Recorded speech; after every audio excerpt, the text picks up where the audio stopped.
I just can't let you go. Lord knows that I've tried to. You said I was the only one.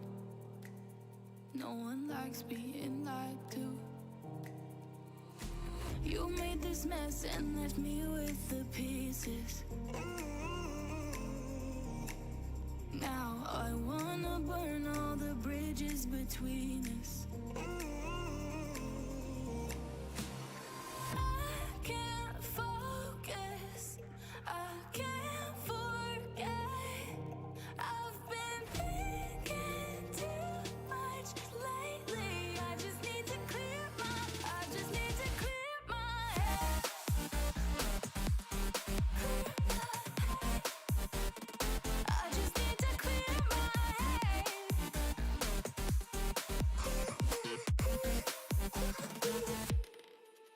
I've been stuck on your memory, but it's not like I need it. And we may have some history, but we don't have to repeat it. You made this mess and left me with the pieces.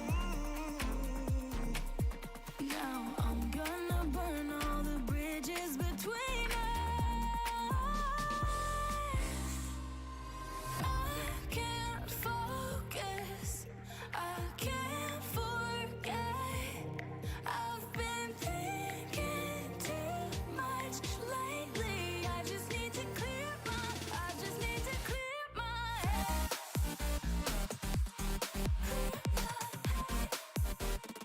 I just need to clear my head.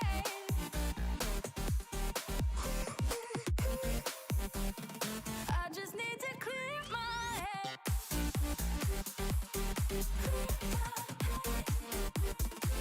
just need to clear my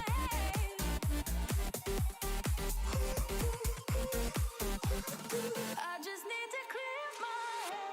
I just need to. I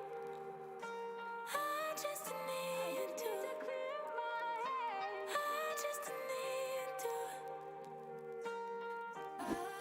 I just need to clear my head. I just need to. I just need to clear my head. I just need to. I just need to clear my head. I can't focus, I can't forget. I've been thinking too much lately. I just need to clear my head. Oh, clear my head. I just need to clear my head.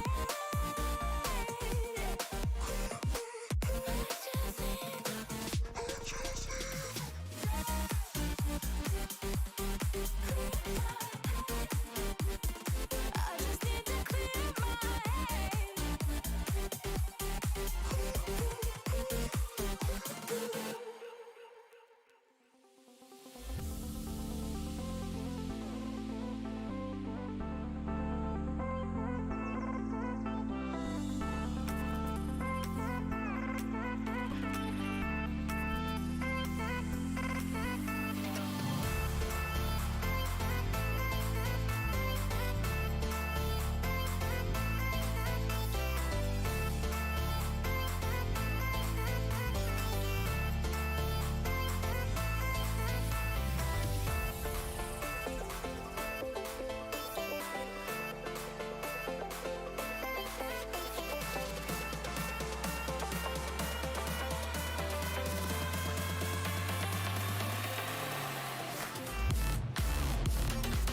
Hello everybody and welcome back to the Sunday GT Masters Series, and for the first time here on the Virtual Racing Compound channel, we are here at the beautiful Okayama International Circuit in Japan for round one, where it all left off, where we left everything from season 2, the final round of which top honours was given to Matthew Forrest from our own Virtual Racing Compound. We've got lots to look forward to. We've got a few results from last season, so we can really start to almost balance between last season and this season, if there's any pace differentiation. There's been iRacing changes, there's been general updates as well. So all will be revealed this evening. Joining me in the commentary box, however, a man that's very familiar with the championship. He's pretty much been there since day one. Hasse Rømer, welcome to the broadcast booth. Thank you very much indeed, Jack, and it's my pleasure indeed to be back for Season 3 here. It's with much anticipation that we move forward until this new season. We did indeed have a, to say the very least, eventful final round and championship decider there, and I'm sure more will be said about that later on as we get things underway. But there's a bit of a change to the format as well with the new Pro and Am classes that will also be delving into deeper, Jack. We've got a massive 45 car field here on display, and it's going to be very tight, technical, twisty, and it's going to be, to say the very least, a bit of a rush hour in terms of traffic as well here tonight, I think. Yeah, so lots and lots of cars out on circuit. Really good to see a grid this big, and it's not only the size of the grid, it's the range of the cars as well. I think we've almost got every single car that's eligible in the GT3 class. We've got Audis, we've got Lamborghinis, we've got Porsches, we've got Ferraris, we have a Mercedes, a McLaren and a Ford, which obviously means we've got to do the Ford update throughout the race. We've got to keep an eye out on that Ford. So it means we have got lots to look forward to. The overlay has decided to have a little bit of a hiccup. You'll see that some of the surnames have been replaced with A's and P's depending on their classes. Obviously, like Hasse mentioned, we do have an AM and the Pro class this season. So it's not only the overall and the inter-team rivalries, we've now got class rivalries as well. So they're just finding ways to make this championship even closer. And like I say, we're kicking it off here at Okayama, which isn't exactly a circuit that's afraid of motorsport pedigree. It's held the Formula One Pacific Grand Prix in 1994 and 1995. The FIA World Touring Car Championship, Formula V6 Asia and Super GT still come here as well. So we've got lots to look forward to. Last time we came here, the grid was, the top three on the grid was Matthew Forrest, Pete Plasto and Martin de Jong. And at the moment, Matt Forrest, he's throwing everything at Gaston Masseroni, but he's still 400ths off, which doesn't sound like much. But 400ths in this championship can be so vast just because how compact and how condensed the field is.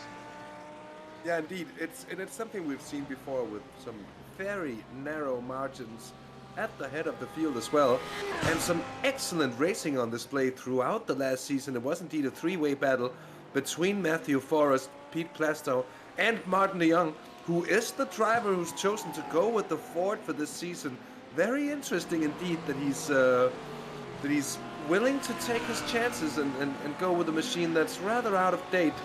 Although, Jack, you've driven it yourself, and you've also shown on occasion that it is a machine that can also pack quite some pace. It doesn't have much quack though. A lot of grunt in that big old supercharged V8 engine, the V8 motor, as they'd say in Detroit. But yeah, indeed, an interesting choice from Martin de Jong, I think. We'll see how he fares along in that Ford GT. Yeah, it's one of those cars. I never really liked it until I drove it. Obviously, I wasn't really ruling it on anything. I just thought, no, it's almost old technology now. Didn't really like it, and then I thought we'll give it a go. We'll give it a go, and immediately changed cars. And way back in very early stages of season 1 or late stages, might have actually been early stages of season 2 or late stages of season 1, pardon me, and hopped in the Ford Daytona, the first round in the Ford, and lies the flag victory. It was hard fought, well and truly it was hard fought, but the car just had something else, and it's finding that balance within the car. And with the natural iRacing BOP, and obviously now we've got classes separating drivers, it means that we're going to end up with some incredibly close battles. We've got all of the numbers here, so we can at any point look at a specific car and see how much horsepower, how much torque, what engine, how much it weighs, everything like that. And that will really come to light this evening. And you can see the Ferraris aren't exactly populating too much of the very top of the field, but in the midfield, in that mid-pack, they are so competitive. It's just a flood with Ferraris. Porsches seem to be a nice even mix, but once again, Hasse, somewhat as we expected, these Lamborghinis, what is it going to take to beat them? I think it's more a question of the fact that the Lamborghinis do indeed have a great amount of pace on track. but we've also seen on a number of occasions that they are um, not the easiest car in class to handle, and they have their sides. A lot of drivers tend to think that it is a slightly unpredictable car as well. So I think it's going to be down to, well, in the end, it's going to be down to whether the Lamborghini drivers can control the beast in the end, because as we've seen before as well, it does come with great potential here, as we have the entire field coming onto track for 15 minutes of qualifying. Yeah, so qualifying, open qualifying as well. So you've got, look, you want some clean track, but that's going to be very difficult with the size of the grid we have this evening. But then you don't want too much clear track, because you want potentially a little bit of track assistance. Really want to down straight from the outward curve right way down into the hairpin, which is aptly called the hairpin corner.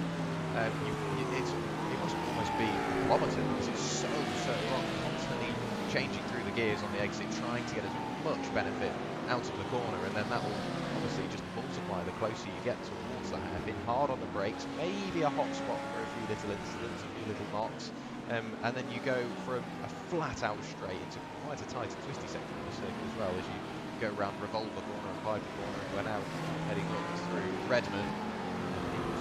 It's a very, very tricky section, really much closer. The track gets thinner, it's so low down in the rev range, you can decide whether you want to use first or second. First gets you the acceleration, but then you've not got too much left of the rev range on the exit, so it's a tricky little section as soon as you leave that back straight, but lots to look forward to. Every driver now going on to be their first timed lap of the session. We're looking now at Roland racing for RAF eMotorsports, probably in the RAF himself. I'll have to try and get a driver profile on him, because I'm really interested as to seeing how he's adapting to sim racing. Of course, a little bit on his military background as well. Obviously, anything military has immediately got me interested, but nice to see what he does as well.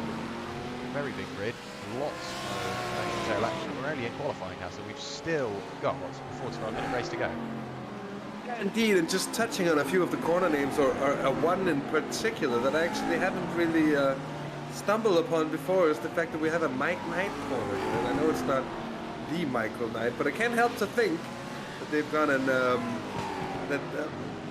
named the corner after a character played by David Hasselhoff in the end. Of course, we do all know and love the original Knight Rider series, and maybe a bit of inspiration for someone to go and paint themselves a kit livery car for a round or two this season.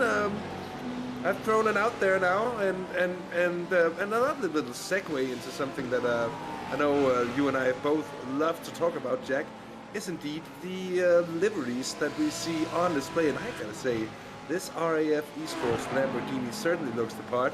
The Ford GT in the old school, well, it's sort of a, oh yeah, the Top Gun livery. Someone's about to say it looks like an old World War II fighter jet. Yeah, it looks a bit like one of the old P-51 Mustangs. Essentially the shark teeth on the nose. He's driving it like a P-51 Mustang, very sideways on the exit of the first corner. You can see the brake disc glowing away. You can see through that rear mesh that he's collecting. I stole that quote from you, Hasse, way back at Daytona. I've spotted a few bits that I can already think of, so I'll be cracking on through that over the evening, just trying to make sure that we can obviously get the overlay working for us, and obviously make sure that the viewing pleasure is just as good as well. So there is, I would say, Beyond. We will have, Martin Beyond, not named Beyond, is a Porsche eSports Super Cup driver. We will have a look to see what other liveries we can get. Remco Barlow, Walk It Like It's Hard, and it's chrome, Hasse, it's chrome. It's immediately got me interested. That's actually the old WPR racing machine. However, down on the entry list, he is down with Block It Like It's Hard, but nonetheless, not to take away from that livery, it's a very pretty livery. Yeah, indeed, it is something we've seen on the grid before here, and it's a lovely machine to make its return here for Season 3. We'll see if there's any updates to the team livery as the season goes on. Obviously, a good little Snoop Dogg reference going on. I like it a lot there. I can even hear it being sung in my head. I'll spare you the sound of me singing it at the moment, but I shall let you know I was at my best friend's bachelor party last night,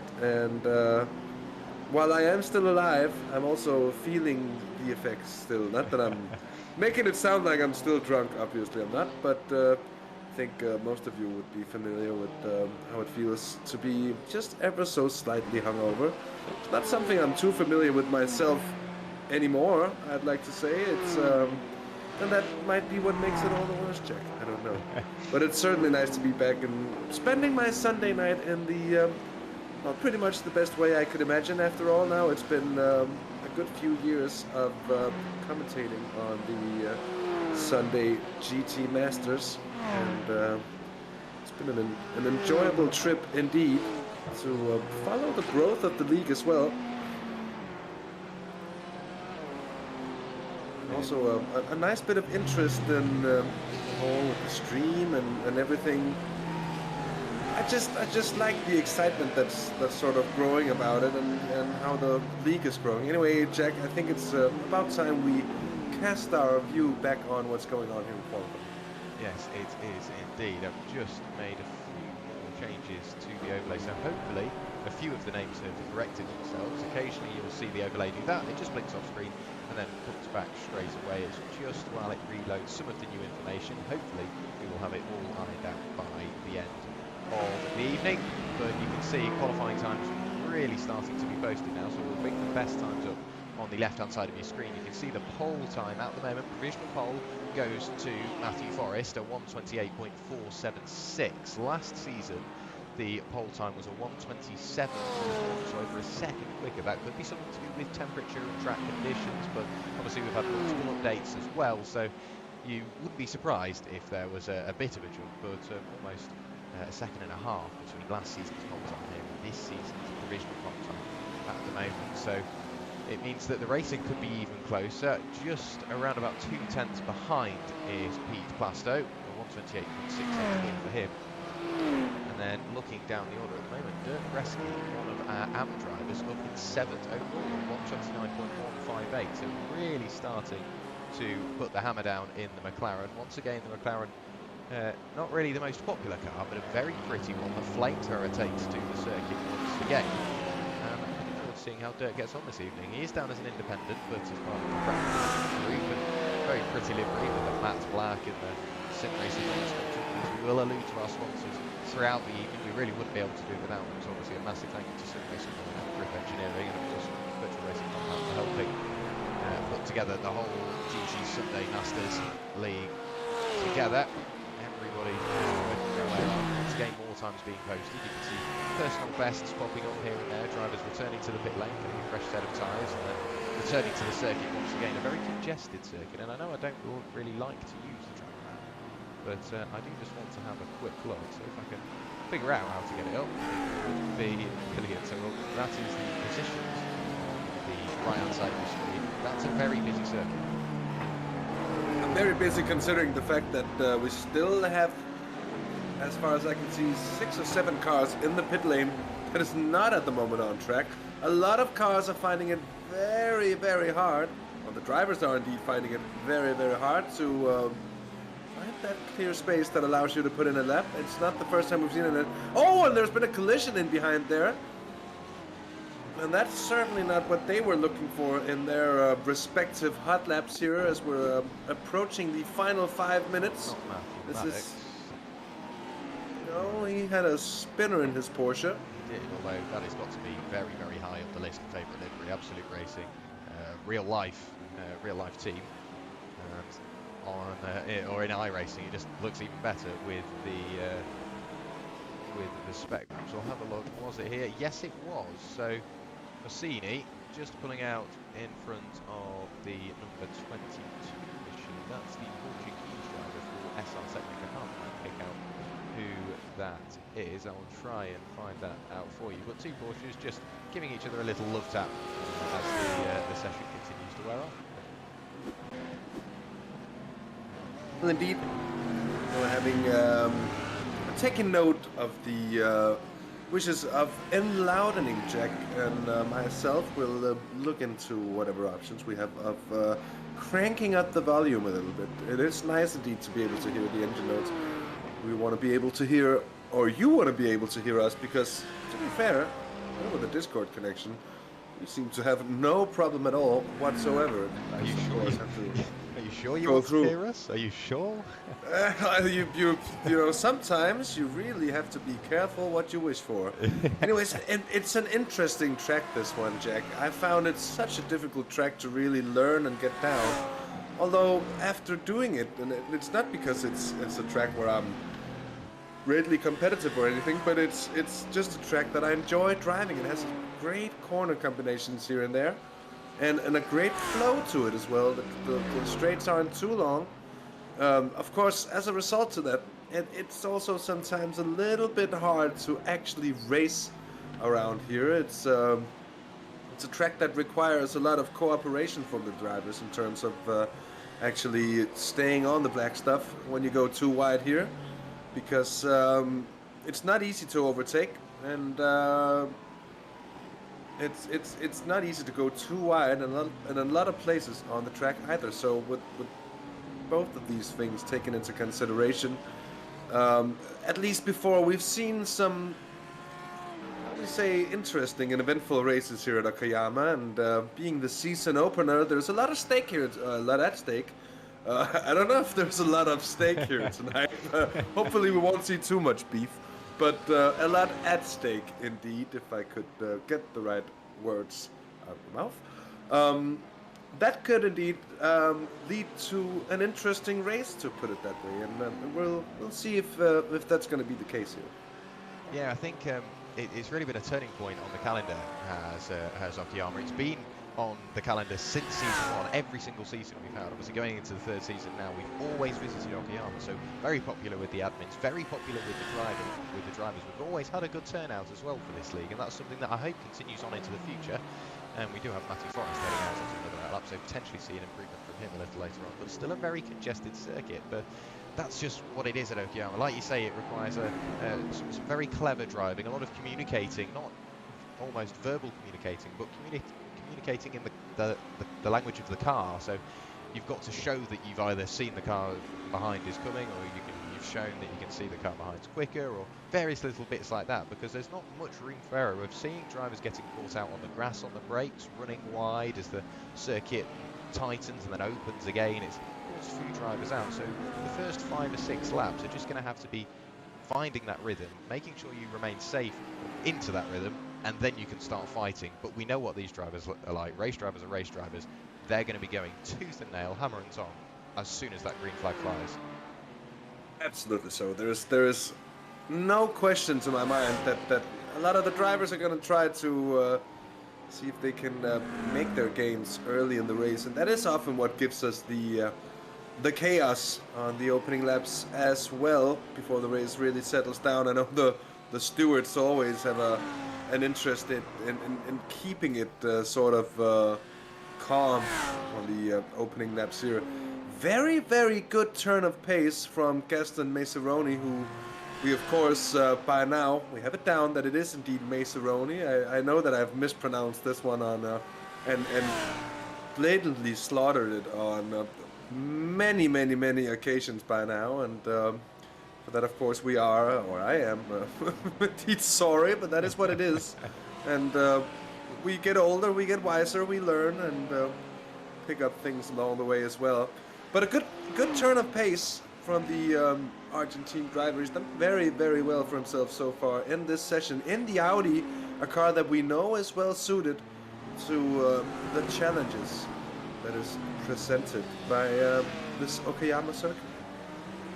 Yeah, it's one of those circuits. There's lots of elevation change, and there's some curves you can hit, some curves you can't, and we've got all of that to look forward to. And of course, the general layout of a race week. It isn't a race. It isn't just a race night. It is a full race week here in the Sunday GT Masters. So you've got a free practice 1, 2, and 3. Free practice 1 is at Monday, or is on Monday. Free practice 2 is on Wednesday. Free practice 3 is on Friday. All are 2-hour sessions, so it allows the drivers to get into the swing of things, learn who they are going to be similar on pace with, maybe learn a little bit from the other drivers as well, and that can only lead to clean racing because it means that the drivers have had as much seat time as possible. They know who they're going to be racing, they know how the other person races, and this early on in the season, just as we tick past the 15-minute mark of qualifying, that is going to be so crucial for the championship. Indeed it is. Dirk Vreski, 6th overall M-Class leader. He's got a healthy gap of 8 cars to Savino Melillo, who's 2nd in the M-Class. Then Stuart Jacklin 3rd. Just to touch on the top 3 in AM there. Damien Koba 4th. And then Emanuele Lucioli in 5th place in the M-Class. At the end of the qualifying session, just seeing the last few cars that are finishing their laps at the moment. We did see someone.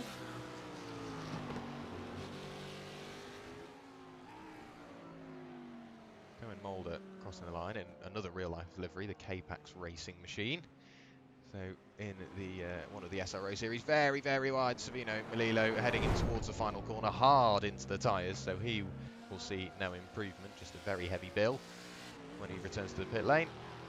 Martin de Jong returning to the pit lane as well in the Ford. Plenty of practice for the pit entry, good to see. And he is the final driver, I believe, still in theory out on circuit. We are slowly cracking on through those names, Hasse, on the left-hand side, slowly getting them fixed. You'll have to bear with me throughout the evening just while I crack on through those. And I think as soon as the session decides to tick over, which it does in a few moments' time, we will have the grid available for you, and we can obviously compare it very slightly to last season's grid as well. The pole time, like we said earlier on, was a 1:27.1, and nobody's even in the 27s this evening. So potentially updates, potentially track temperature, and that's something to think about. Track temperature, if it's slightly warmer than the drivers are expecting, it's going to be quite slippy as well, so it's another challenge for the drivers to overcome. But we do have the grid available to us now, Hasse, so feel free to run us through it.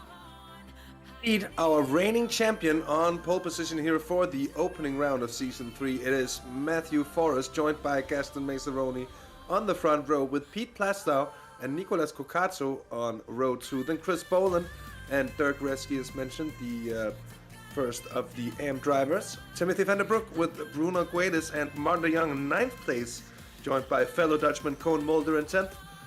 On row 6, it's Rui Pinheiro and Nuno Vernacre, the 2 Portuguese drivers that are teaming up there.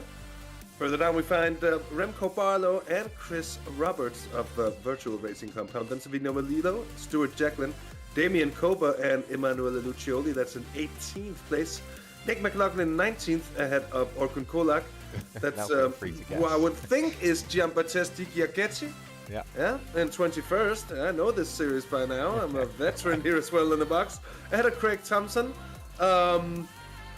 Next one I here. think it's Scott Nicholson potentially. Stuart Nicholson, it could very well be. Ahead of Sander Kaffa. I like it when I have a chance at least here. This is going to be one to remember. Gaston Boré. Ahead of... we will get this back to you, everybody. Amazing stuff.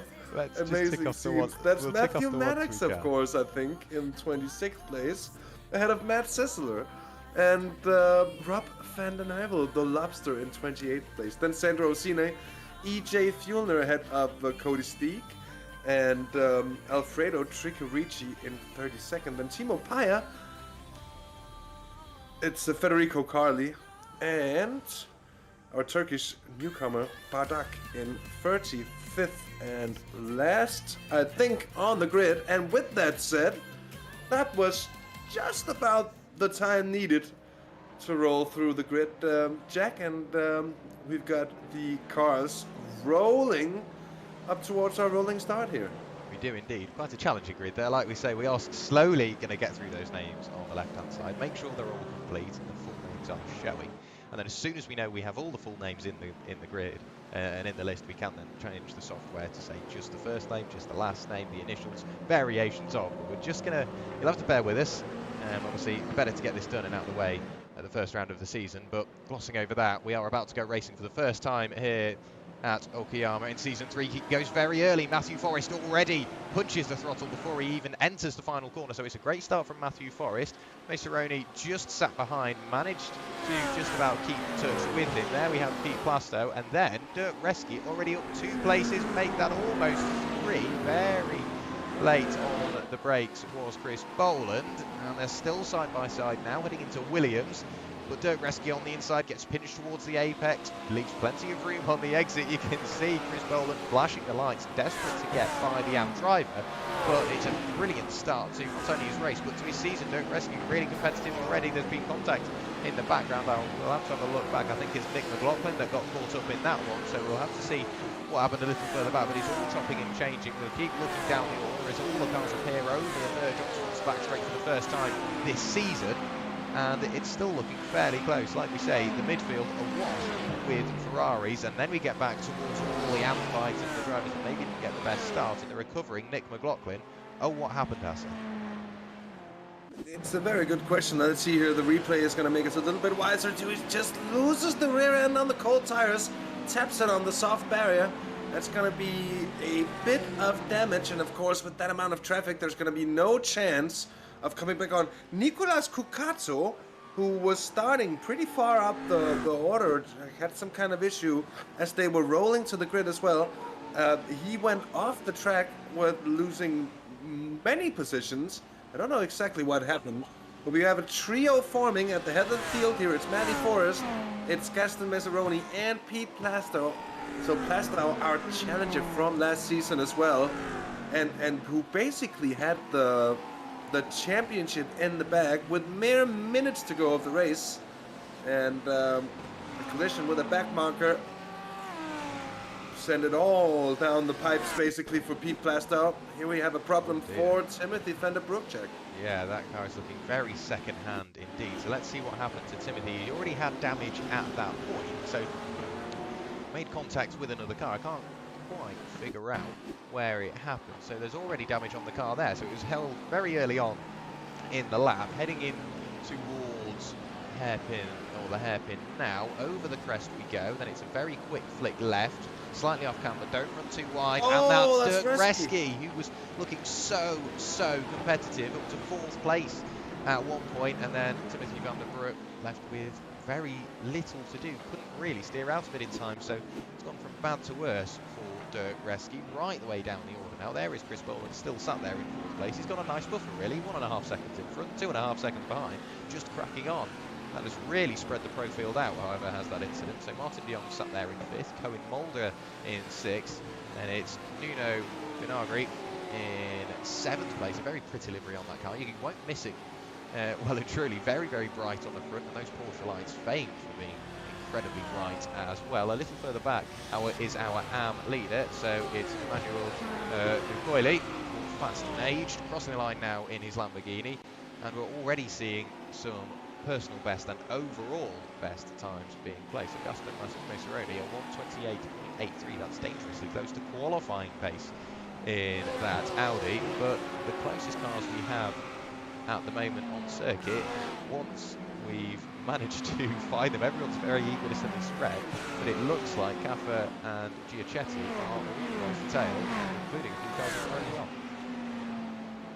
Absolutely so, and it's close as it's ever been in the AM class as well. Great to see as well, Jack, that the racing is this close between the AM drivers, which efficiently means that we have 2 races within the race to keep our eyes on, and 2 standings as well. And also a great way for newcomers and drivers who aren't maybe too experienced on iRacing to have a chance to come in and join and race with a field where there is a lot of room for development. It's great to see an organizer there. A little bit of contact there and slight damage to the rear end of, I think that's Damien Copa's Ferrari. And Sander Caffa is going to be looking left, right, and center. Although several of them here, Jack, on lap 4, looking towards the pit entry here for an early pit stop. Yeah, so lots of drivers into the pit lane. We've got Koba into the pit lane, and then Kaffer is following suit. We do have Chris Boland leaving the pit lane, so obviously entering for one reason or another. We'll try and pick out why that might be. Just looking for drivers that have entered the pit lane. I can't even find the message saying he's entered the pit lane, so we'll have to try and piece that together. We've had a crash for our second place driver, Pete Pastor. What has happened here? Over the crest we go, and pulls over to the right hand side and straight back to the pit lane. So some sort of issue with that one. I'm reading on in chat, Jack, and it turns out that for some reason the session is giving a black flag to the drivers for every 1x they pick up out there. Wow. And as Nick McLaughlin says, that the race might be a write-off because of this, and that is something that I do understand, because it's certainly not what's been intended. Yeah, so, well, we do like track limits being enforced.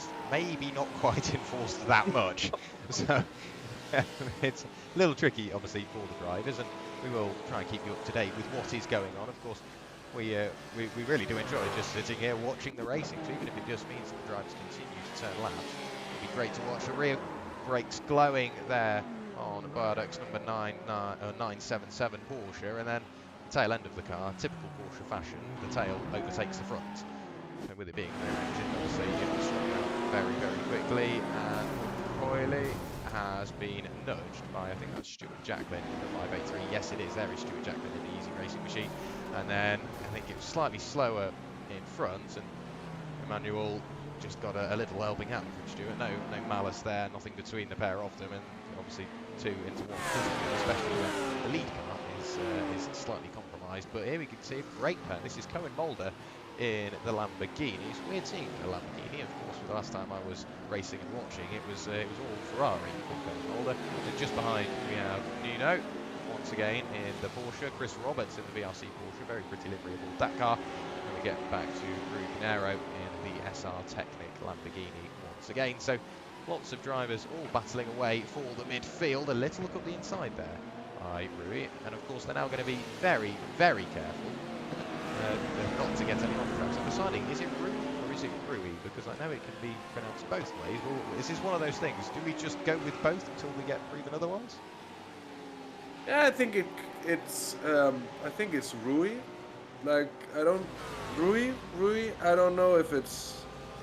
I'm not Portuguese. You are the master of the saying. Yeah, I know indeed, but I think it's Rui more than it's Rui. But it's relatively short, right? So it's not like a long, dragged out one. At least, again, as far as I'm aware. If anyone in chat seems to know better or actually knows, being perhaps Portuguese, then of course, don't hold back to get at us.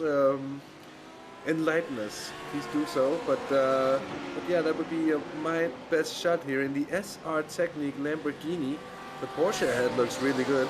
The Lambo does so as well. It looks like something from the late 80s to early 90s, this one, in terms of the color scheme. Back from when I was born, basically. And everything was black and white then. And you'd be surprised, Jack Werrell, to find that you could basically get clothing in these colors back then. It was quite the day and age to grow up, as well as being a young child, and yeah, a colorful period of my life. Yeah, I'm sure the dinosaurs were scary back then as well. But we're just cracking on through the session and still working away at the overlay. We're almost there, everybody. We're almost there. So very shortly the overlay will be complete and we will have full names for you. And obviously that means that we can all watch along. It helps us out as well. It allows the commentary to flow slightly better, and it obviously means that you know exactly who is where. I did put the live timing link in the chat at the very start of the stream. So if you want to see everything we see on the timing stream, you can do so. It gives you another great little insight into what is going on out on circuit. That's a lot of tyre smoke, and that is Chris Roberts pointing the wrong way. He does have it pointing the right way now. There's gravel rattling out from the under tray of that car, and did he hit the grass? Yes, he did. It's the tiniest of touches on the grass, and it's so unfortunate, but with a 1x comes a 40-second stop-go penalty, so Chris Roberts presumably returning to the pit lane at the end of this lap. And of course, all the drivers just cracking on. There's no complaining. They're just enjoying the track time that they've been given, and that just shows that this series is so inclusive. And we all have little hiccups like this. It's no one's fault. It's just a little. I wouldn't even say it's a mistake, because it is so easily done. But all the drivers just enjoying the time they have out on circuit, because the more time they spend here racing their competitors, potentially it gives them an upper hand for the latter stages of the season. Yeah, and that's a very good point, because it's just so important, and it can really set the tone for the rest of your season, just how you get from land here, so to say. It's been a really good race for Matty Forrest so far. I have to say, Gaston Maceroni though has taken about a hundredth of a second. I'm sorry, a tenth of a second, that is. Oh, and there was a lot of smoke all of a sudden there, dust flying, and a car parked on the inside of the track. Couldn't quite see who that was, but Chris Roberts might have been caught out again, so whether it be dirty tyres, I'm not sure. That's a good point. That's just a... Oh, and he hits the inside there, Jack. And I'm afraid that it's actually a... Well, not a duplicate, it's a different corner, but it's the same issue, just clipping, ever so slightly clipping the grass there on the outside, on turning. And that's gonna make the car break away from you immediately. And often with no sort of remedy whatsoever here, Håkan Kulak in the 666 Lamborghini for racetrack notes that happen. We also have a, and this is quite the fight actually going on here at the moment. This is one of the VRC Ferraris on the inside, moving up through as well. That was the 927 of Craig Thompson, of course. Mark de Jong, by the way, Jack, is up into 3rd place in the Ford GT. So he has had a clean race so far for him, and that's brought him up through the pro ranks at the head of the field, and so far onto a podium position. Yes, it has indeed. Not obviously it's a podium in class, but a podium overall as well, and that's so valuable because you sort of get the bragging rights within that class for the week until, of course, the next race rolls around, and then it's all up for grabs again. I can now confirm the overlay is now complete, so that's the final time we'll see it flash. All the names are now completed. There's a few little teething problems, obviously, we can work out ahead of the next round, but we've still got a long race to go, and fingers crossed all the drivers agree just to see it out, because it's great to see all this on-track action.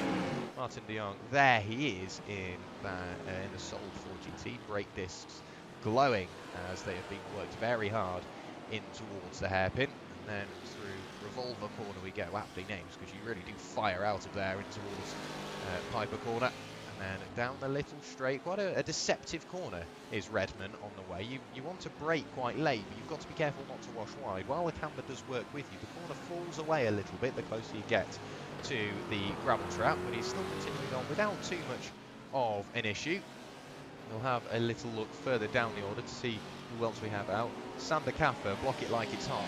He is in the tail Ferrari. He has a quick look up the inside, and well, it was a little bit of a blink. I think Sander Kaffer has got that position made. Yes, he has. So Federico Carli down into 13th in class, 23rd overall. We have just seen an overtake as well.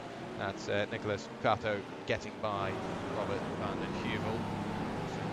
Is Nicholas in the Virtua Racing Audi. Virtua Racing, another livery I am a massive fan of. There is Cody Steig, and this has got to be my favourite livery on the grid, Apex Tech. They really do know what they're doing with liveries. I've seen them in the Apex Tech Technologies LMP2 Championship, and they know exactly what they're doing. The colours work perfectly. The spec map on the car looks really, really good as well. And at the moment, the highest place Apex Tech car is, in fact, his teammate, just one position in front. There is Matt Sisola, Apex Tech 2. Of course, Apex Tech, they've got quite a grid of cars, so they've had to separate themselves into 3 teams. So Matt Sisola and Cody Steig, I think, are the only drivers that make up Apex Tech 2. We don't have any Apex Tech 1 drivers in. We've only got one Apex Tech 3 driver, EJ Fulner, a little further down the order, with the same livery adorning the Audi, but some very, very bright rims on that car. car, so if one of those flies off, you'll definitely see it, but fingers crossed, EJ Fjellner keeps it on the black stuff and continues to lap. The closest cars we have on track is this battle here. Matthew Maddox, he's got a train of cars behind him, the first of which being Craig Thompson. We've already seen him overtake a little earlier on, Hasse. What do you think he can do about depositing the Porsche? We'll have to see if the opportunity really presents itself, but so far I think we've seen a lot of the drivers really being aware of the fact that if overtaking is to happen here, it does require a level of cooperation that well, they've been able to race, and it's great to see. So let's see if the Ferrari can build a run on the Porsche of Matty Maddox. Who, by the way, has another Porsche up ahead, or is that? It's not Gianbattista Giachetti. Someone gone off track though. Very close. That's Timo Paya and his Porsche being lapped at the moment, I think. A close fight here indeed. Craig Thompson, Orkan Kolak, Bruno Guedes is a part of it as well. And that Matt Sisseler. Looking back now from Craig Thompson's VRC Ferrari. Up through the gearbox we go. Fourth gear, 200 kilometres an hour. The speeder goes blue as we're really starting to get in towards very, very high speeds. 235 before he hits the brakes. Down through the gears we go. Bruno Guedes in the background up the inside of Orkan Kolak for racetrack notes.app. Bruno Guedes forces position overall, not a positional gain in class, and he sets his sights on Craig Thompson. Has a big look on the inside, gives his fellow driver plenty of room. Takes the apex. Craig Thompson looks to defend it on the exit. Does he look to the inside at the next corner? No, he doesn't, of course. There's no real need to fight that, as it is only an overall positional loss. And at this point, it's prime time for Craig Thompson to follow one of the pro drivers and potentially learn a little something, maybe somewhere slightly later to break a little bit of circuit he didn't know he could use, little bits like that. It's such valuable information. As soon as while you get overtaken, obviously it's not great straight away, but the information you can then gather from the car in front, it's priceless, because you don't get many opportunities to follow a slightly faster car. So Craig Thompson, while I'm sure he would have loved to do that, Orkan Kolak all over his tail, with Matt Sisseler just sat behind, and then the recovering, I think, Dirk Reski trying to carve his way back through the pack. Yeah, so it looks the McLaren of Dirk Reski qualified so well in 6th place overall. Well, it's a big fight back to have to do still. Some damage to the rear quarter of the McLaren. I think that's Sisseler in the Mercedes, who's trying to line up a move on Orkan Kolak. Swooping up through on the inside is the Mercedes there. But an interesting one here. Oh, up ahead, more moves from Guedes, but he gets cut off this time around by Matthew Maddox, who gets a 1x there, I think, though, in return from it. Yeah, both cars running very wide on the exit, trying to follow each other through. That then allows Craig Thompson to work his way up the inside. I think there was a little bit of contact in the background, but Matt Maddox really parking the bus here, driving a very defensive drive. Great stuff from the Briton. We've had an incident from Cohen Mulder. We'll have to see what has happened there. Potentially into the pit lane he has gone. No, he's just had a little bit of an incident. We'll try and pick out what happened. He went off the circuit and then came back on. So says the event viewer.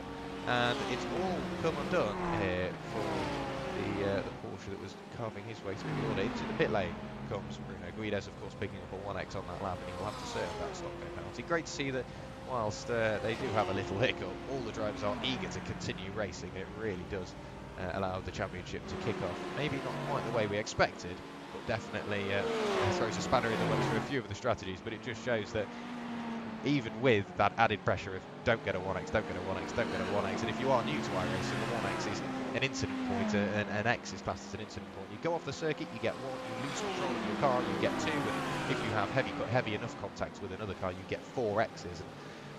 With 1x this evening, resulting in a 40-second stop-go penalty. It shows that the drivers can still race incredibly close and really give us plenty to talk about, Hasse, even whilst being careful not to dip a wheel over that white line and then slowly allow those X's to build up. And this is a great train, still led by Matt Maddox, but you've got Craig Thompson, Matt Sisseler, Arkon Kolak and Nicholas Kukato, and I think Cody Stige is almost there or thereabouts, but it's a great little train, all battling away. Yeah, it is, and it's it's been a great battle so far. Many changes for position, also given the circumstances being as they are, maybe even more than I would expect. The drivers should, as far as I'm aware, be allowed to take their pit stops while serving the stop-and-go penalties, or afterwards at least.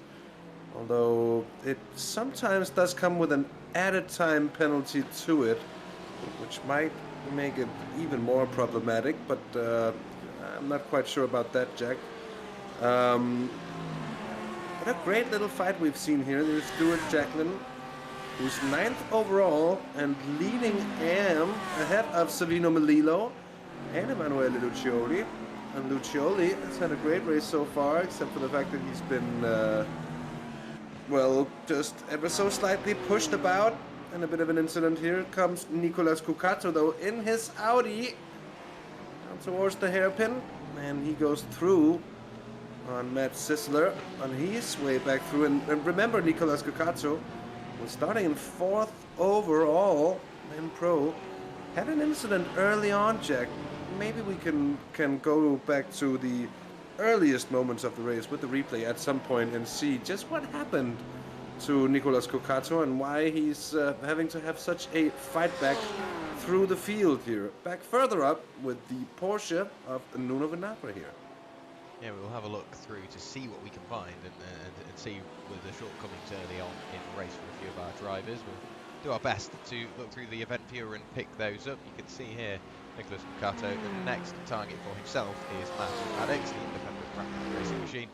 So the Porsche once again defensive on the inside. Whilst it isn't a position for class, it is overall position. So of course you want to make sure you keep as many cars between yourself and your rivals as possible, and keeping that pro car behind might just help him.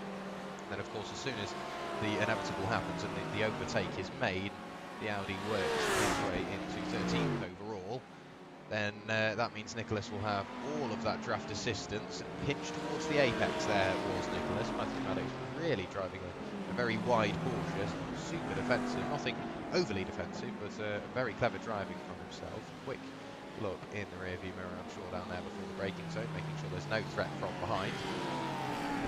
And it's looking fairly sedate at the moment, no crazy moves, no overly ambitious overtaking opportunities being made, and still just lapping away. 22 minutes already into the 45-minute race, so halfway now, and 16 laps completed. Whilst we do have this little bit of time, of course we do want to thank our sponsors, SIMRACER and Grip Engineering, and they're really worth looking into. Grip Engineering brings experience and methodology from real world championships, so like the World Rally Championship and Formula E and all those great series, so real professional stuff to your sim race, so it gives you the same tools as the professional drivers. Now we're seeing the overtake, and just as I was about to get into my stride with these sponsors, we will quickly jump back to that in a few minutes time, because we do need to make sure that they get their airtime, because we really wouldn't be able to do it without them. Matthew Maddox already under pressure again, I think, from the car behind. No, that could potentially be a lapped car. I'll try and pick out who that is. Is it Timothy Brook? Yes, it is. So not a threat there from behind. So we do have a little bit more time just to talk about Grip Engineering. And they do give you a session on iRacing for the cost. A big hit there for Kevin Mulder. I am curious, when you hear a hit that big, you tend to want to have a look. So Kevin Mulder, first incident, just slightly over-rotated the car. Did he get collected by anybody else? Yes, he did. I think that was maybe the 523 machine. No, it wasn't. It was definitely one of the Ferraris that got Melillo, I think. Up in that. That would have been a great spot. It was very good there. So Sabino Melillo now with damage on his car, I'm assuming. But it's still looking fairly clean, all things considered. And now he's trying to mount an overtake on Emanuele Lucioli. Lucioli, pardon me. But back to Grip Engineering. if everybody calms down, a session together consists of a general test where you drive and where you just continue to turn laps, and Anybody from Grip Engineering will connect with you live, analysing your driving, both from the live onboard and the telemetry, and then he will help you adapt and optimise your setup for your style of driving, your specific style of driving. They will adapt your setup, pardon me, and for the event characteristics. So you might have quite an aggressive driving style, but if it's a hot circuit, that will be taken into consideration. If the track is cleaned between sessions, so the race you start off with a very clean circuit, that will be taken into consideration. So there's lots of different stuff that Grip Engineering do, and it can give you that edge to achieve the next level in your performance. In the first introductory session, so the first time you go to Grip Engineering, you get a 20% discount, so you really can't complain there for what you get, for the service you get from Grip Engineering. It really is unmatched. So a massive thank you to Grip Engineering for sponsoring the series, and I'm sure a lot of the drivers will be making use of that service because it really is unparalleled. And indeed, and in a world where everyone is indeed looking for that competitive advantage towards the competition, it's a natural step to take, I think, to try and make use of what real life teams are indeed making use of in order to gain their advantage, and that is also in real life what separates the very top teams from the sort of, in quotation marks, just good ones. So certainly not a strange thing, I think, that we see such services have success here. Yeah, we are very wide on the exit. That looked like Cohen Mulder once again getting caught out. Yes, it was. So Cohen Mulder is really not having a great night of it. Damage aboard that car, obviously, from the previous incident with Sabino Melillo, I believe. He was a great call. So I still can't believe he managed to pick that out straight away. Like you say, you are the more familiar with the series, but great eyes there picking that one out, trying to, like I say, still mount that overtake on Scioli, and mid-corner had to jump on the brakes a little harder just to avoid any sort of incident, but lights ablaze, making his intentions known. Matt Forrest ticks lap number 18 in the book, goes on to lap number 19. 5 seconds clear now is the virtual racing compound driver. So he really is just the performance last season is being matched already. He really is living up to his name. So great Absolutely. stuff. So yeah, I'm sorry, Jack. I was just surely there in the Fast and H machine, getting a little wonky on the exit. Melillo goes into the pits. And Matt Sissel has had a good race so far. Matthew Maddox, though, I will have to say, has proven to be very, very hard to come by, because he's done well to defend. And Sissel has been sitting there for some time now. When Melillo comes into the pits, he's going to fall down ever so slightly down the order. M-Class still now led by Stuart Jacklin. Pinheiro, a Portuguese newcomer to the series, although he is, of course, in the pro ranks, sitting 6th overall. That's a very good race for him as well. Chris Boland in 5th. Remco Barlow as well, having a good one, in 4th at the moment. And these are drivers that, of course, we've seen before, and the same goes for Martin de Jong, who's still sitting on that 3rd place spot. Gaston Messeroni, who also at the late stages of last season really became a force to be reckoned with, and he's really grown in his time here in the league. He's been here for, well, basically since the start of the Sunday GT Masters as well. It's been great to see the development as it's been going on. Of course, someone who's been a dominant force all the way through has been Matthew Forrest, and it's seemingly more of the same. And actually, Jack, what we saw last season as well is, for at least a few instances, that it seemed like Matthew was his own worst enemy. He would lose the car in places and situations where there weren't any apparent pressure necessarily, and it put him slightly off foot in the championship with Pete Plastow. Then, of course, luck here at Okayama. In the month of December, luck turned his way, and he was indeed crowned the Season 2 champion at the end of it, defending that crown in style here, we gotta say. Yeah, absolutely. You can't really do a better job than that. Put it on pole position, and he's only pulled away in the race. Now 6 seconds clear from Gaston Messeroni in second place. Matt Forrest, like you say, he's potentially been his worst enemy at certain points, but this evening, so far, it's been a faultless drive. Only 15 minutes of the race remaining, and he really is just chipping away. We have Sergio Vieira in the chat, as well with Bruno Rebello, all cheering on SR Technic. So we have to go and have a look at them now. Bruno Guides currently sat in 16th place, 9th in class, so whilst initially it doesn't sound too great, 9th in class is pretty good, and then his teammate, 8th in class, Nuno, there he is, currently sat behind Cody Steig, just trying to work his way by. It will be an overall positional change, nothing to do with the clash. You can tell which drivers are in what clash, because you can see on the left hand side of your screen where the timing tower is, just next to their position and just before their name there's the little painted strips. If they are red, as you can see at the top of your screen, they are a pro driver, and if they are or if they are blue, sorry, it means they are an AM driver. I'm not sure why Matthew Forrest has decided to show up twice. He's clearly that interested in winning this evening. He's got his own class. So, but he is indeed, I'm sorry to say it, he has been in races in the past. He's been a class of his own. We've seen it before, kind of seeing it again here tonight. So there is, even though it might just be a hiccup for the SDK timing service that we're using, it's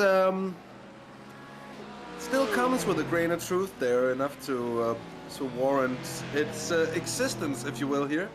Great livery, this one, as well, I gotta say. Although special, it's certainly striking to look at. Cody Steak wanting every piece of that Porsche down towards the hairpin. He's not gonna get close enough, though. And there's been a problem for Lucioli.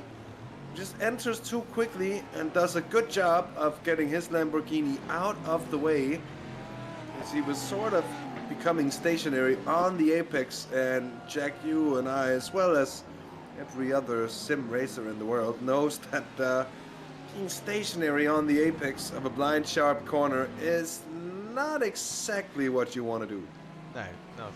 no, not really. And of course, if you spin, if you do make the mistake, hit the brakes, hold the brakes, don't go allowing your car to roll back onto the racing line or roll a certain way. If you hit the brakes and everything locks up, it makes the trajectory of the car very, very predictable. If you're approaching that car at some speed, you can see that if the brakes are locked, it's only going to go the way it's currently going. It's not going to just suddenly veer off in a different direction. But if you're not holding the brakes, the car has got a bit more movement in it, and if you turn your steering wheel, because the brakes aren't locked up, it will change direction, and it can make it very difficult as an approaching driver to avoid that. And as the driver that has made the mistake, it's not really maybe the best thing to do, because it can really ruin your race and potentially others as well. But so far this evening, all we've seen is very, very clever driving. A few cars with some damage, whether that be self-inflicted or otherwise, we don't know. But now our leaders all coming into the pit lane. Matthew Forrest going down pit road. There is Gaston Messeroni for Virtua Racing in the number 48 Audi, and then Martin de Jong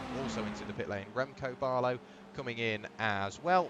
Then here is Nicholas Cato in 5th place, so the Argentine driver also for Virtua Racing. Virtua Racing, quite a strong performance this evening. They've got a driver in 2nd and a driver in 5th at the moment. So as the team standings go, they are doing incredibly well so far. Of course, the race isn't over until it's over. We've got just over 10 minutes of the race remaining now, so plenty to look forward to, and hard into the wall on a pit entry, so potentially some optional repairs to take. But if they're optional at this stage in the race, and with a 13-second gap to the nearest car behind, it's not really worth taking. Chris Boland comes around the final corner, heads onto what will be lap number 23 of his race, hard under pressure from Matt Sisseler. Shouldn't be surprised if we see this overtake happen, because Matt Sisseler, whilst he is an AM driver, he is the AM leader. He's desperate to keep showing these pros how to do it, and heading through the first corner up towards Williams now. That Mercedes, it just looks a little more planted. It looks like mid-corner, potentially the Lamborghini has got that slight edge. With it being rear-engined, of course, you can steer the front in and allow the rear to rotate a little bit more. But as we head onto the straight, that Mercedes is going to be one hell of a dragster, and it's going to have all the draft assistance as well. So quite a nice little interclass rivalry. We mentioned it at the start of this evening, and that's all we've seen this evening, really, all interclass battles. Yeah, we've seen a lot of it, and especially with the field being shaken up fair bit as well by the incident points there. Here comes the overtake though from Lucioli, and that looked to me like Matt Sisserler was basically given the space to let Emanuele Lucioli by. Of course, Lucioli a lap down at the moment, so in that regard, he's of no real concern to Matt Sisserler in the AM class lead at the moment. He can just let him sail on through and just continue racing his own race. In the case for Nicolas Cocato, though, I would be maybe a little bit worried if that tap with the wall. Oh, there's contact! Oh, and that's actually very well stopped by the Gabbiano car behind. Orkun Kolak goes in the gravel trap there as he tries to rotate the car around, rejoins from the short track loop that a lot of drivers from either series like the Mazda MX-5 series or maybe the Formula V as well will know and appreciate. Matthew Maddox there was touched and spun as well by Orkun Kolak, and those two finding it a little too dicey to go side by side through that particular section of the track, Jack, and not something I would necessarily recommend on trying out either myself there. No, I struggle to get through there by myself, so when I'm side by side with someone, I think I'll just go, yeah, you can have it. If you're brave enough to go for that position, I think you deserve it. But Matthew Maddox, he can't catch a break. He's been defending so hard all evening, yet more contact with Sander Kaffer, so ran wide. You can see furious in the background is Orkun Kolak for racetracknotes.app, and now heading through the Moss S's.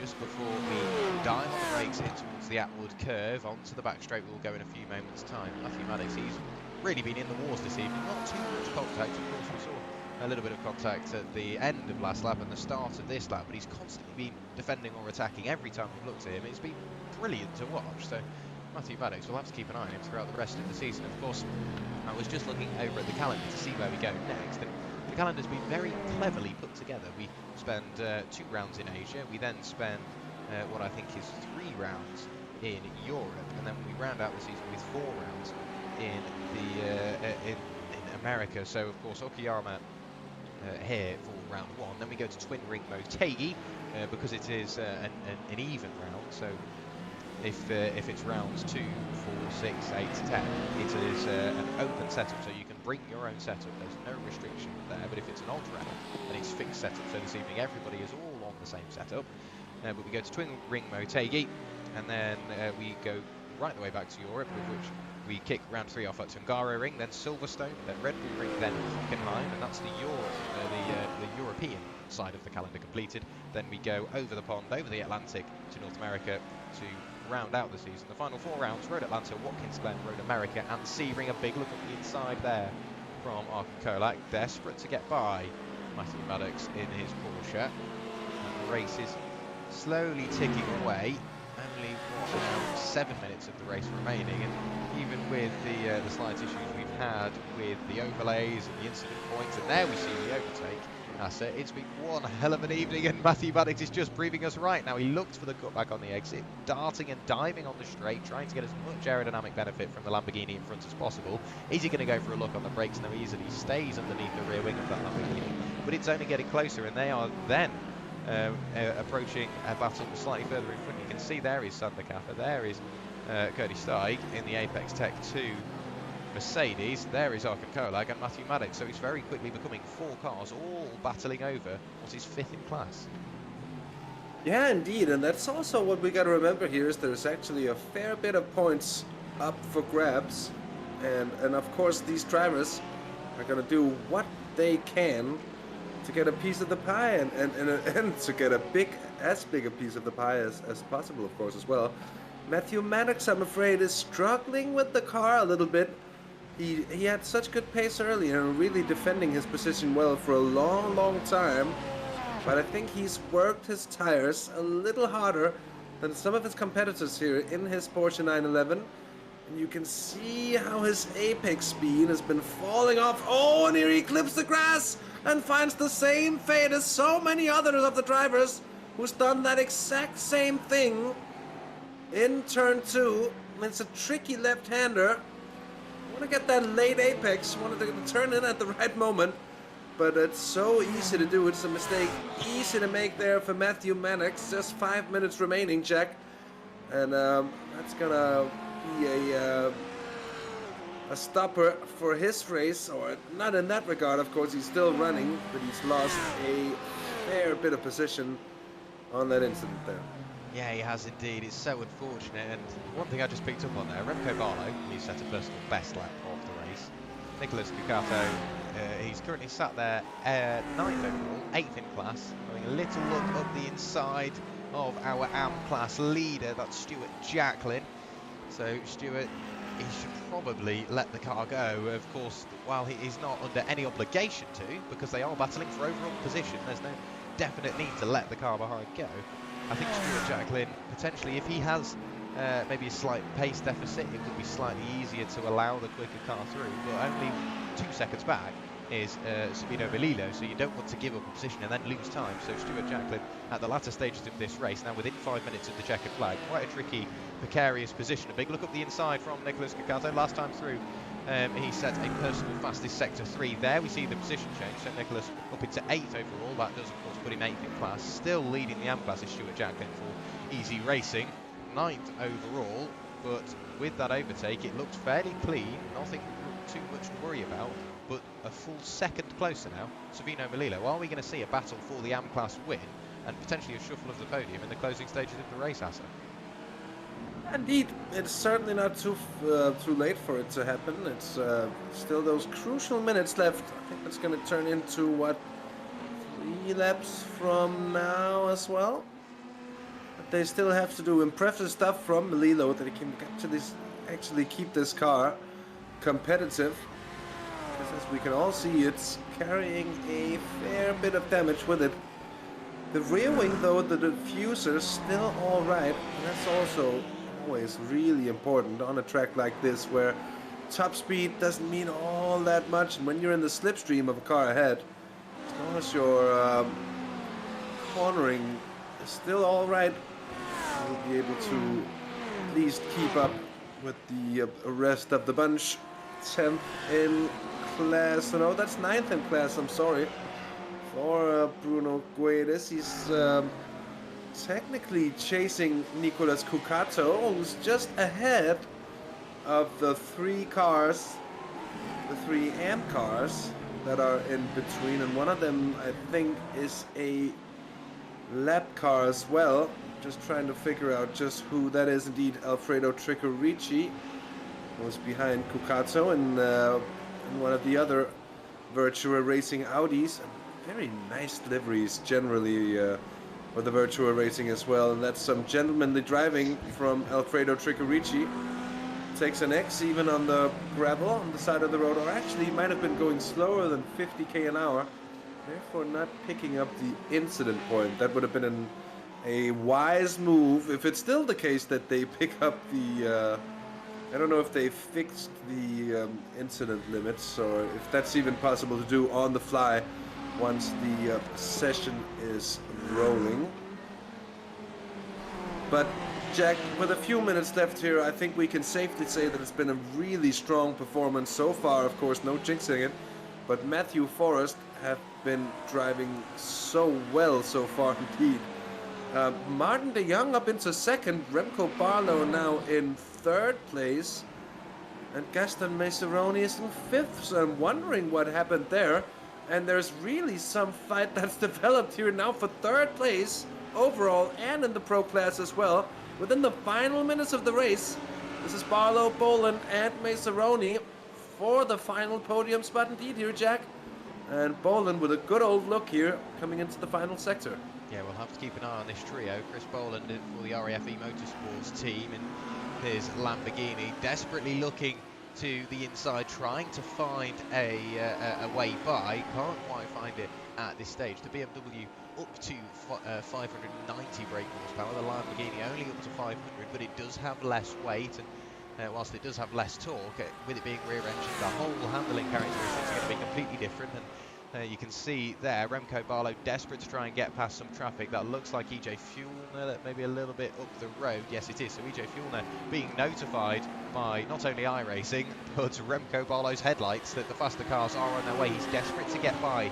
The last thing you want to do is lose any time on the final lap trying to get past another car, and then that allows your competitor to work his way through. Through the same gap goes Chris Boland by the looks of that. He gets the better run coming onto the back straight. The Lamborghini may not be as quick in a straight line, but he will have the draft assistance from 2 cars. But as he's moved over, Gaston Maceroni, like you see already, Hasse, he's tried to work his way by, almost 3 wide, so 2 by 2 in towards the hairpin for the final time. There's contact between Maceroni and Remco Barlow, so Remco Barlow deposited into the gravel. Maceroni takes third place, all Hasse, all over the tail, but just forced wide is Chris Boland.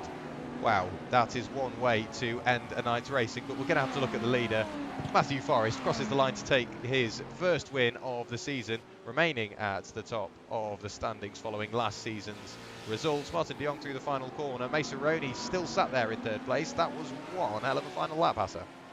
Yeah, indeed, and Remco Barlow is going to be absolutely furious about that, I think. It was a bit of a late send.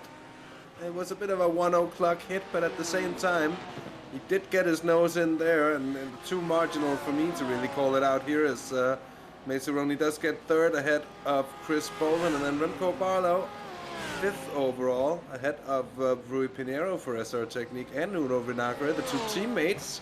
So a good debut for the Portuguese team, as well as Savino Melillo takes the win in the AM class, just ahead of Stuart Jacklin. The 2 Ferraris there having a race long battle with one another here, as Nicolas Cocato comes to the line as well.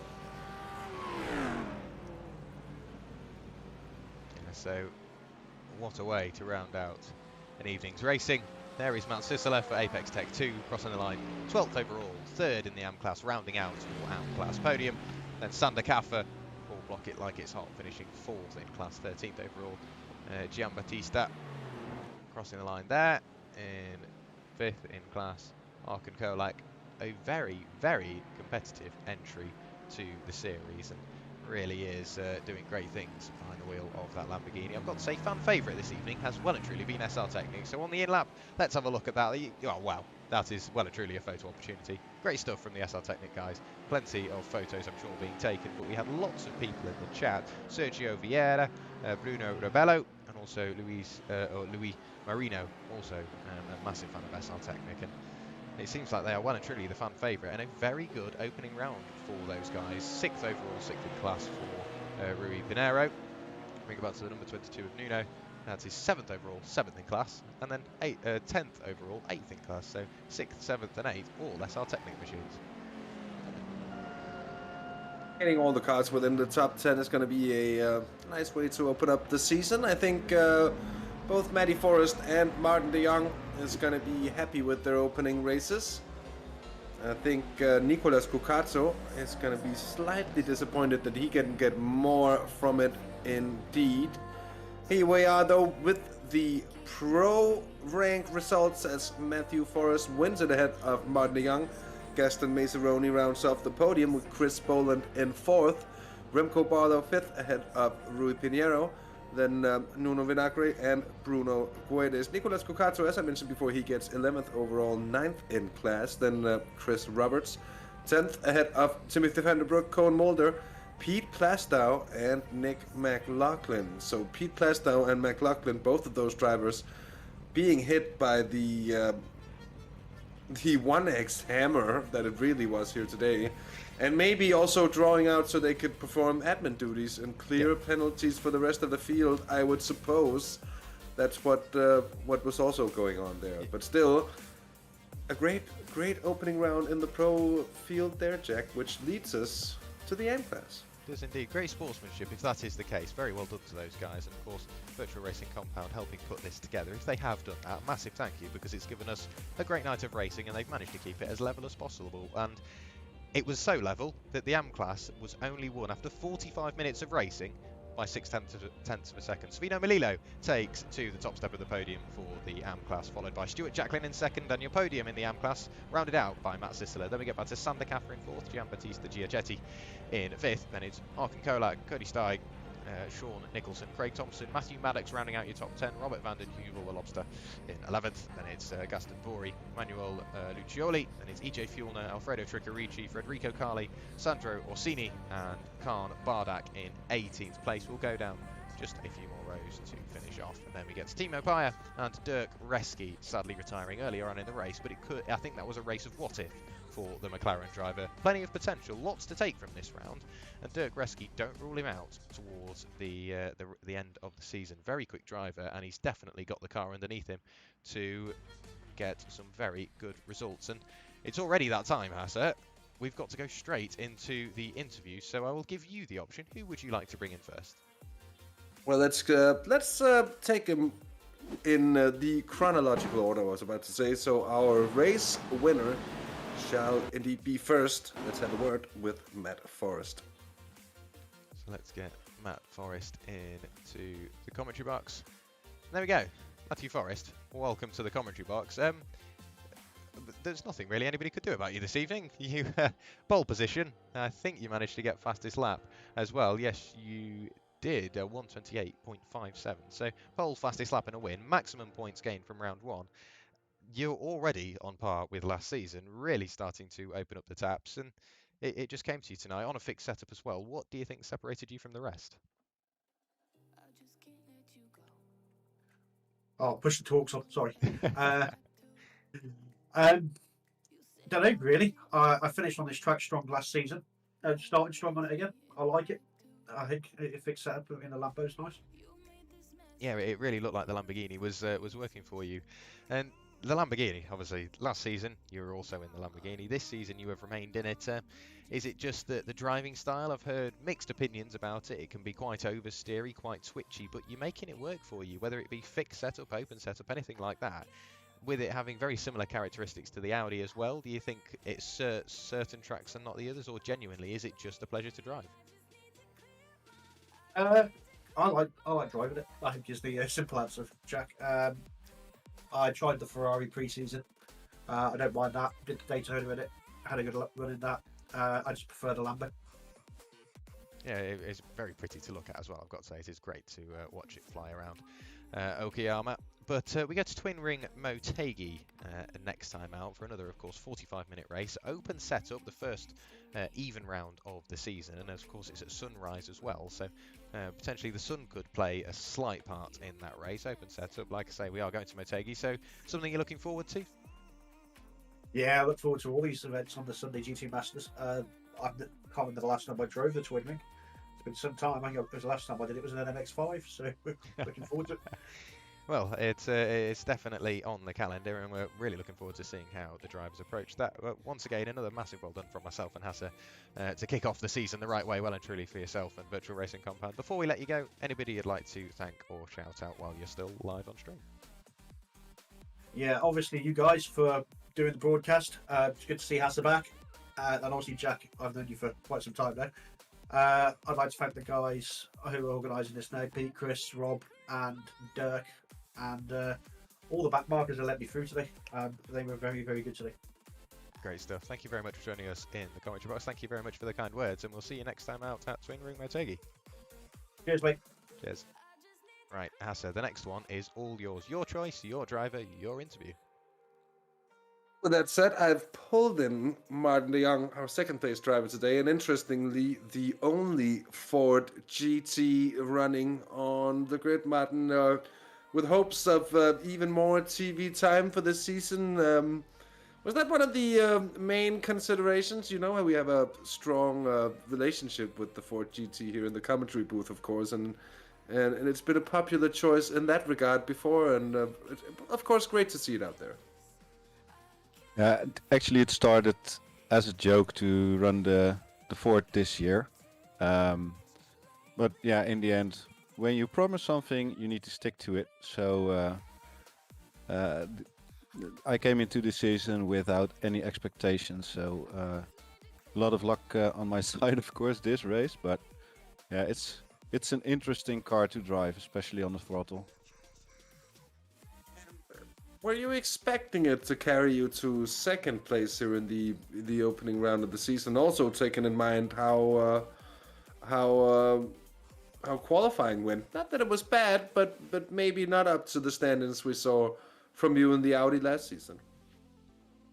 Oh, I wasn't entirely happy with qualifying. I had a little bit of traffic. I could have been, maximum P5. I left about 2/10. So, yeah, in the end, I thought like top 5 would be possible. But yeah, then having the luck I just had, also Pete doing a tremendous job by jumping out the car to solve the black flag problem.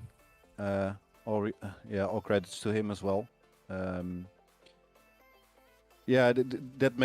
made me P2 in the end. I think Austin had an issue in the pit stop or something because he had to go in a second time, if I saw that correctly.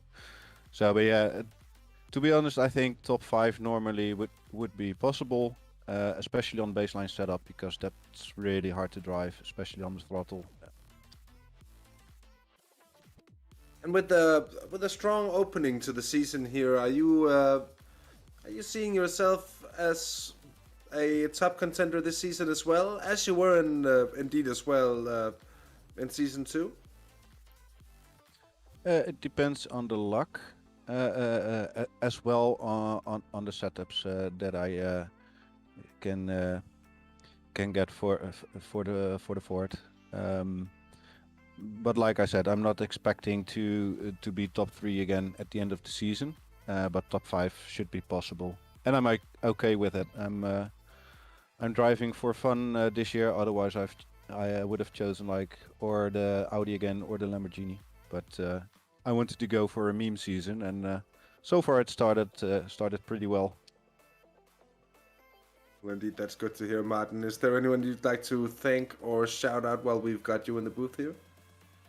Yeah, well, I hope I can give you guys a lot of Ford time on the broadcast to keep you guys warm, of course. No, and all the thanks to the organization. A little bit different this year, but the guys did a tremendous job in getting everything together. Virtual Racing Compound, SIMRACER coin as well. I think it's Grid and all the other sponsors.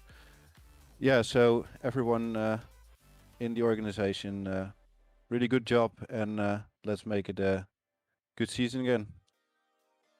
Indeed, thanks for joining us, Martin, after a good race, and of course we wish you all the best for the following race to come at the Twin Ring. Thank you, thank you. So Martin de Jong there. Thank you very much, Hasse, for that interview. It was great to hear from Martin. And one final driver to bring in. We usually do 3. We only have 3 available. Matt Sisseler, welcome to the commentary box. That's quite a good opening round for you. What's that? 3rd in class, 12th overall, good points, and you had quite a busy evening. You were followed by your teammate in the early stages of the race. Plenty to avoid, plenty of action to pick your way through. But 3rd in class, you can't complain with that. No, you're right. Thanks, guys, for bringing me in, and I apologize to the one of you who I ran the Ford for last season. Yeah, I mean, I didn't qualify as well as I would have liked, but it was just a matter of picking our way through the traffic, like you said, and especially seeing as this was the last round of last year, just not making the same mistake on fuel. And I was honestly surprised to see myself come out 12th after the pit stops, but it was just put it in cruise and make sure nothing happens at the end. So yeah, I'm really thrilled with the result. Yeah, it really worked for you, and I was curious. The Mercedes, I think it's quite a niche car. A lot of drivers really like it, and a lot of drivers don't like it so much. I've heard it used to understeer quite a bit. Whether it still does, I don't know. I've not driven it in a long while. But what made you pick the Mercedes heading into this season? Well, I mean, I've always liked the Mercedes, and it was just it was between that and the BMW, and I kind of just decided that, I did some testing in the Mercedes, not here, but I did it at Sebring with a baseline setup, and I found it over the course of a full fuel stint was quite good. So I figured, go for it, and our car designer got a livery for it. You saw it today with myself and my teammate Cody Steeg. And yeah, I mean, the car drove great today. I had really no expectation coming in, and it handled pretty well around Okayama. Yeah, you deserve to be over the moon with the result, and you've got to pass my compliments over to your livery designer, because the car is absolutely beautiful. It sounds amazing as well. So a beautiful livery, sounds amazing, and a good performance tonight. It really is the full package. We go to Motegi next time out, so staying in Japan. A circuit you like, a circuit you hate? Tell me what you think about that one. I've driven it a little bit. It's not one I've driven a whole lot, so I'll have to be doing some more practice coming up. But I don't hate the track as far as I can remember. It's a tricky track, and you just have to, mainly my thing, not get lost, given the fact that you've got like 5 different courses, including going in and out of the oval. So it's a long track. Feels a lot longer than it is, but it's just a matter of keep the car clean, and I've been able to do that the past couple races, including going back to last season, and hopefully we can have a little bit better qualifying, admittedly, but similar race result. Great stuff. Well, we'll look forward to seeing you out at Twin Ring Motegi. As per the usual script, we'll obviously give you a chance to thank your various sponsors and team members. Anybody you'd like to say a final thank you to or a shout out before we let you go? Yeah, I mean, absolutely all of our sponsors, Base Performance Simulators, Pro Simrig, Apex Tech Racing.supply, Meridian, TPI, and of course, just everybody on Apex Tech Racing for bringing me in. Our livery designer, Teo Schleret, I probably butchered that. I'm terrible with French names, but and to just all my teammates for supporting, and I saw a couple of them in your stream when I came in before the interview. So, and thanks again for you guys for coming on to do the broadcast. It looks great, guys. Really appreciate it. No problem at all. Thank you very much for your kind words. Me and Hasse, we really do love it when we get a little bit of recognition, and of course, a massive well done from ourselves to you this evening for a good opening round here at Okayama. But we'll see you next time out at Motegi. Sounds good, guys. Thank you very much. Can't wait. Thank you. See you then. So Matt Sisler there, quite the character into the commentary box, and once again just another driver that's had a very, very good night, and you can tell just by his mannerisms. He is very proud of that, and he's got a lot to be proud of tonight as well. It's a very, very good race, but sadly it's that time. We've slowly got to start closing out, Hasse. We do. It's end of the race, end of the interviews, and just time for closing statements, I guess. I think it was a great way to open up a new season of the Sunday GT Masters. The level was as we wanted it to be, with lots of close racing. I think the AM class, the AM field, gave us a lot in the midfield and lower down. That wouldn't seem as interesting as well. I think the drivers are going to think that as well, that it's something that just adds a little bit of intensity, a little bit of value to the fight for their positions in the AM field there. So great to see, a great opener, and all I can say is as well that I look forward to the next one at the Twin Ring Motegi.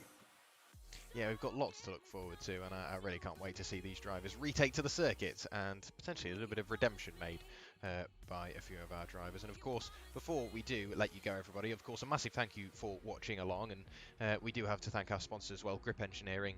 You really do need to check them out. They provide a brilliant service, and of course, SIMRACER Coin, the go-to sim racing cryptocurrency. You can see everything you will need, of course, in the Sunday GT Masters Discord, or just go onto your chosen search engine, type in Grip Engineering or SIMRACER Coin, and you'll be able to find any further information that we may have missed. But once again, thank you very much for watching along this evening. It has been our absolute pleasure to run you through the action. We'll see you at Twin Ring Motegi in just a few days' time. So thank you very much for watching along, and we'll see you next time. Bye-bye.